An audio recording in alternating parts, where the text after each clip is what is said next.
Well, Coca Cola continues to sell more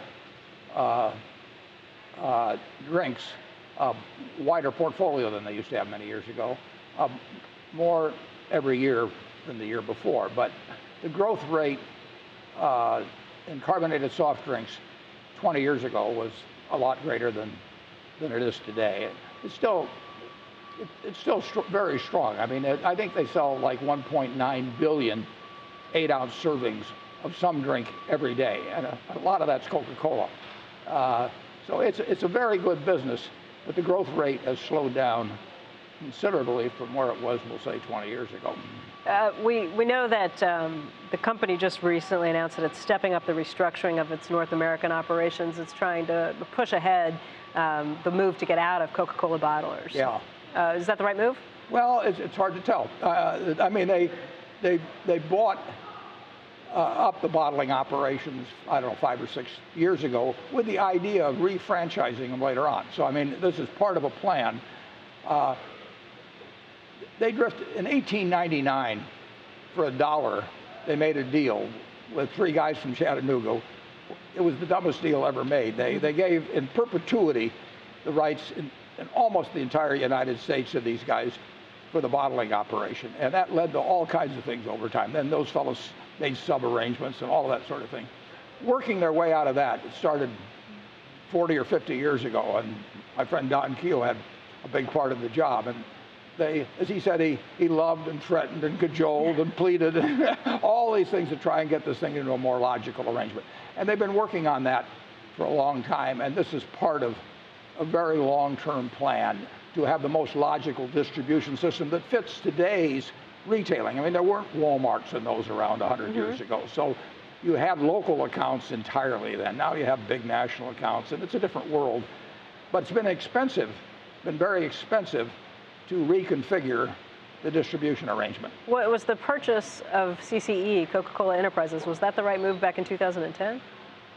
They probably felt it was the only move to, but they created CCE, of course, 20 years earlier. I mean, it's been a tough problem to align the interests of the bottlers and they call it concentrate manufacturing part of it. And it's different by different countries. It's not an easy puzzle, but they had decided that to have the United States in particular more logically configured, reinvigorated in terms of the bottling partners they might have and so on. They've got a terrific bottler, for example, that they've added in Chicago. I know the people. So the scorecard isn't in on it. They paid a lot of money, and they're not going to get back that much money, it doesn't look to me like, in terms of when they refranchise it. But that isn't really the key. The real key is how vigorous the system is once it's been put in place. And they've accelerated the timetable for getting it refranchised. The company named a new president and chief operating officer, right, James Quincey, back in August. Do you know him? I met him once, and I've got a dinner coming up with him here pretty soon. Everything I know about him is good. Okay. There's a question from a viewer that comes in asking, this is from Shop Two Friends, will 3G buy Coca-Cola in the next few years? I don't think so. No, Coca-Cola is not for sale. And I would say this, we own 9% of it, so we might have a little bit to say in that? Yeah.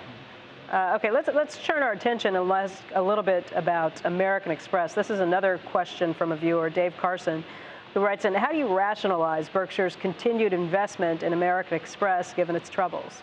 Well, American Express, it started, I think, in 1851, and they had an express business. You transported goods from the West Coast, East Coast to the West Coast. I think they even chained the Pony Express rider to his trunk that he was carrying so that if the Indians came, he couldn't run off and leave the trunk. And then along came the railroad, and now all of a sudden you could stick those trunks on a railroad. And American Express adapted to money orders. And then the credit card came along in the 1950s, and people said money orders are going to disappear, and they adapted to credit cards. Diners Club looked like they were going to wipe them off the face of the earth for a short period of time. So it's been a business that's had to adapt, but it's been a very fundamental business with a terrific reputation. When Roosevelt closed the banks in 1933, traveler's checks were allowed to continued to be used, so they substituted for banks even for a week or so. And Ken Chenault has been terrific. about adapting in a world where you need to adapt very quickly. But you've got cardholders spending $16,000 or $17,000 per person against $4,000 or so on Visa, and it's a very very strong brand. But you are going to have all kinds of people coming at you in payments, and that won't stop. I mean, it'll be this thing today and another thing tomorrow, and so you've got PayPal, you've got the whole works.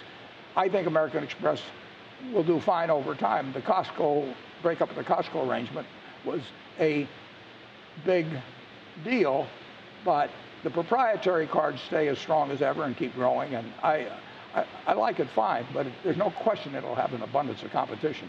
The company's going through a restructuring as well, American Express, and people have been told to warn that you could have some up and down quarters as you go through this, as they spend more on marketing to maybe bring more people in, more members into the cards. You're prepared to ride that out? Well, sure. I mean, I wrote out the salad oil scandal in the 1960s. No, American Express, they bought Fireman's Fund insurance. They tried to build a brokerage thing around Shearson. I mean, they'll make mistakes. They owned IDS and they spun it off at one. But they have the sense to evolve, and they keep evolving toward their strengths.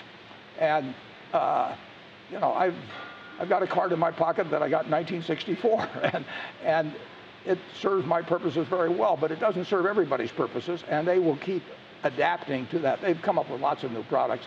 So it's competitive, but I like the business.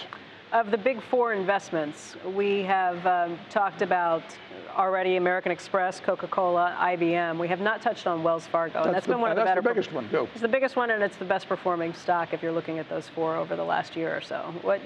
Talk a little bit about Wells Fargo. Well, what you see it's a terrific operation, and John Stuff has done a great job. I keep trying to. He's talking about retiring at 65, and I'm going to go out and have a hunger strike in front of the directors' meeting if they do that. But he's done a fabulous job. And Wells, it's a very big. I mean, it's a company that makes $20 billion a year, plus after tax, and it's in I don't know how many households, but it's a very well-run bank.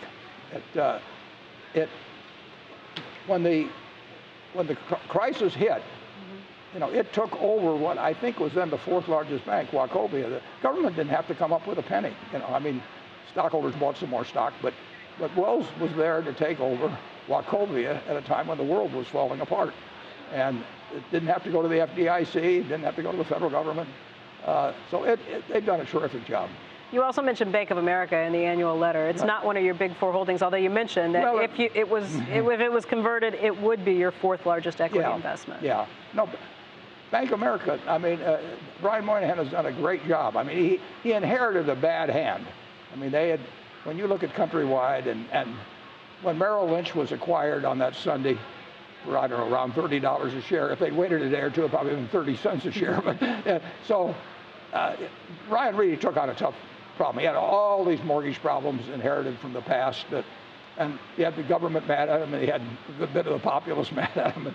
And he just took it one thing at a time, and he's made improvements, dramatic improvements. And I think it's very, very likely we've got these warrants that expire in a few years, and I think it's very, very likely we exercise those and remain a very large shareholder of the BBA. I think we'd own about 7% of the company or something like that, and I think that'll happen.